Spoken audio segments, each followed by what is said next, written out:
I hope you can hear me better. This video contains a life hack, a routine hack, a nautically themed recovery hack.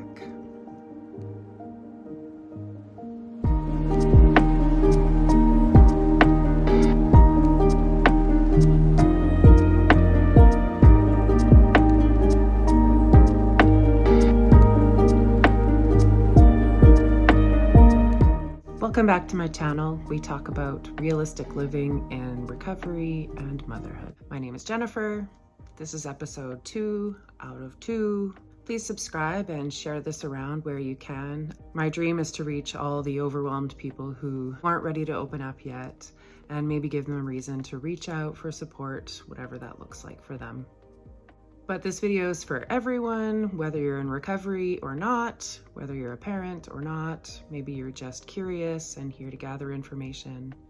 I can only share from my own experience as a mother of 4 in recovery from alcohol addiction, but most of what we talk about is universal.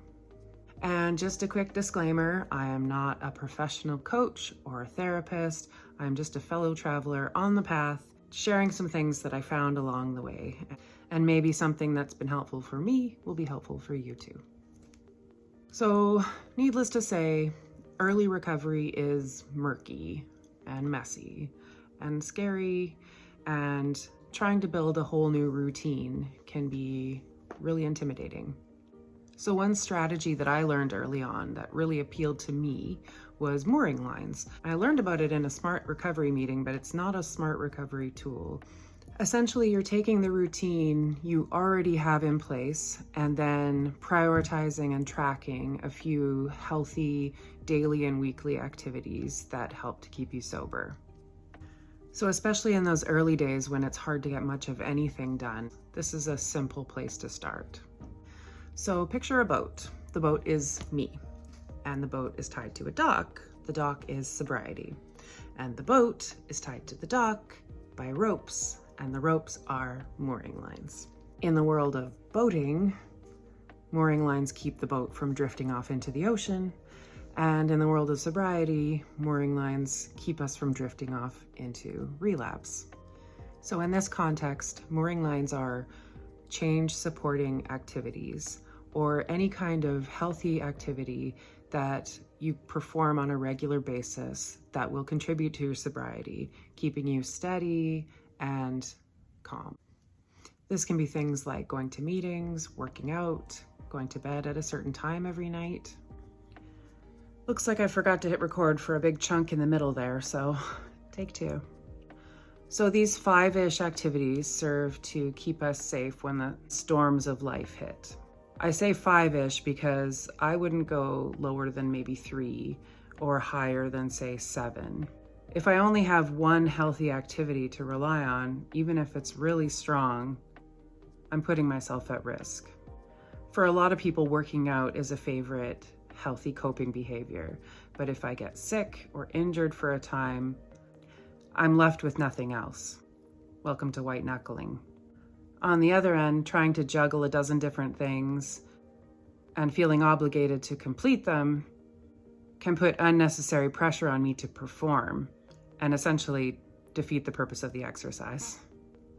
Around 5, sprinkled throughout the week, and ideally with at least 1 per day, will share the load more evenly and keep me steady and secure when the storms of life hit.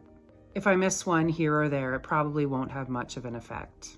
But if I'm skipping out once a week, twice a week, chances are my mooring lines are becoming loose and I may be at risk of drifting into relapse. Relapse drift is the slow, gradual, often unnoticed process of loosening or breaking mooring lines. It may start when I begin to think, I've got this, skipping meetings, stop prioritizing those healthy behaviors, and a relapse can hit really quickly, seemingly out of nowhere. Now back to take 1, I think. So what happens if I have to break a mooring line? Say again, working out is my favorite way to stay healthy, but I'm injured or sick. Those other mooring lines will keep me steady and secure and keep me from completely spinning out. But it's a time when I'll want to consider adding in something else to take the place of working out. maybe I'm still able to go for walks or go swimming or stretching or get in some extra hangout time with someone who makes me laugh, or maybe something like get totally weird into paper mache. It's a time that's going to require me to be open-minded and flexible, but the payoff is worth it. So ideally, I keep my mooring lines written down, and if I want to keep them somewhere visible, like on the bathroom mirror, on the fridge, in my wallet, even giving it to a trusted friend, the more visible it is, the more likely I am to remember. This strategy requires and reinforces self-discipline. The idea is that if I write down all these activities, I intend to actually do them. And it really doesn't matter what they are, big or small, and it definitely doesn't matter what other people think of it. It's the activities that I can commit to that I think indicate to me that I am staying healthy. And as things change and I grow, my mooring lines will change as well. So I'll want to keep updating that list to be as relevant and current as it needs to be. I've literally had times where brushing my teeth was on the list. So that's mooring lines in a nutshell. I hope it made sense, and maybe you'll want to give it a try. Maybe you'll find it helpful as well. I made a PDF, and this is going to be available in my links. So it just explains mooring lines kind of like how I just explained it. And then I've listed some ideas of mooring lines, although the possibilities are endless.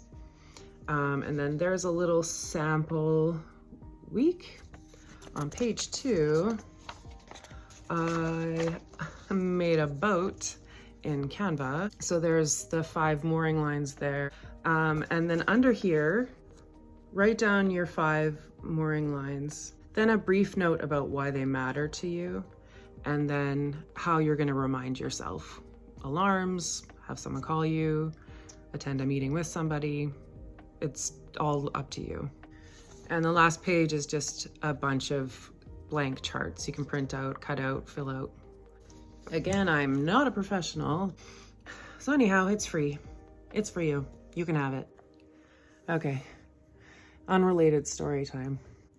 It's the last day of the first week of school. We all made it. And I had an eye doctor appointment this morning and then rushed off to the school to do lunch hour supervision. So if I seem a little haggard, don't look at me. I haven't had my eyes checked in like 30 years, I think. And so I had 20/20 vision the last time I went, and the optometrist, now I don't. And the optometrist said that my eyes are basically right on track with someone who's had my number of birthdays. And I thought, what a cool way to put that. So many doctors are delicately like, well, at your age, or you are older, you're over 40. Don't get me started about geriatric pregnancy. But I like birthdays. Birthdays are fun. I've had a lot of birthdays. Okay, now I need glasses. How was your week? Q&A time.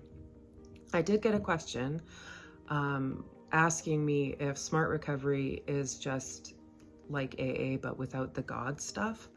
And no, it is a peer support meeting, and some people do attend because they're not comfortable with the God stuff, but it's also structured differently.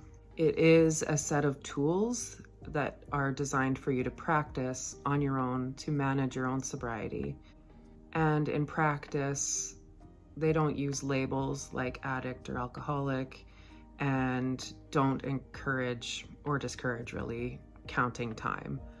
It's more about focusing on where you are right now and working on the things right now that need work. I've only been to a handful of AA meetings, and I have read the big book, but I can't really speak about the program on a whole from an experience point of view. It is a very big organization, and so I think you can find great meetings and less great meetings, which is probably the case with any program, including SMART too. Maybe this is a hot take, but I do have an issue with people being forced to go through the steps if they're in a treatment center or some other facility. I think the AA steps are intensely personal, and if you've chosen to do them and it works for you, keep doing it. I love that. But in my opinion, forcing people through a set of ideological steps at a time when they're really vulnerable and may not know their options, there's got to be a better way. I know some people believe you're not recovering correctly if you're not doing AA. Some people feel that you must do AA only. I don't agree with that. And I have friends who do Smart Recovery as well as AA because it's a good fit for them. We just need to have options and know our options. But whether you choose to go to AA or Smart Recovery or LifeRing or many other paths or no program, the important thing to remember is that none of them are a replacement for treatment, for medical care, for counseling, for proper therapy. These are peer support groups. These are recovery tools, but getting actual professional help is key. Oh, and back to the God stuff. If you attend SMART meetings and your faith or beliefs are an important part of your recovery, there's no one stopping you from talking about it when you share. It's just that we share in relation to our sobriety. We just really try to stay on topic and keep it on recovery and recovery tools. So if attending church is a really important part of my recovery, if attending church is a mooring line for me, then I'm going to talk about it. And there's no judgment for that. Or there shouldn't be judgment for that. Humans are humans. So I'm not sure if this Q&A answer was rambly or too much or all over the place, but I'll probably still include it and then delve more into these kind of topics later. I had one more question in the comments about buying a Smart Recovery Handbook if you live in Canada. The Smart Recovery Toolkit that I posted in my links is the American site technically, but it's the main site that has most of their resources listed. So I did also include a link to the shop, the Canada shop, if you live in Canada and want to buy the handbook. So hope that helps. So anyway, thank you for joining me today. I hope you have a great weekend, and don't forget to pick up your Mooring Lines worksheet in my links. It's free, and I'm really grateful for you, and I will see you next time.